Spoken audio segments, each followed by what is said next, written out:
జీవితాన్ని కొత్త దృక్కోణంలో చూడాలనుకుంటున్నారా? అయితే ఈ 6 మార్గాలను మీలో అలవాటు చేసుకోండి. మార్పు మీ ముందే కనిపిస్తుంది. నాకు నచ్చిన మాటలకు స్వాగతం. నేను మీ రాజ్ కుమార్.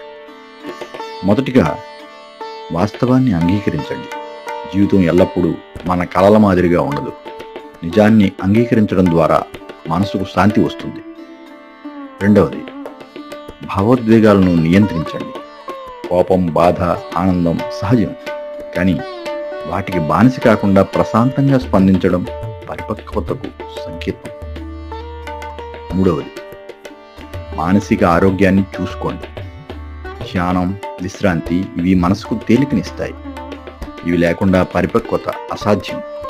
నాలుగవది, తొందరపడి తీర్మానాలు చేయవద్దు. ఏదైనా నిర్ణయం తీసుకునే ముందు పూర్తిగా అర్థం చేసుకోవడం చాలా ముఖ్యం. ఐదవది, అర్థం లేని గొడవల్లో దూరంగా ఉండండి. నిశ్శబ్దం బలహీనత కాదు.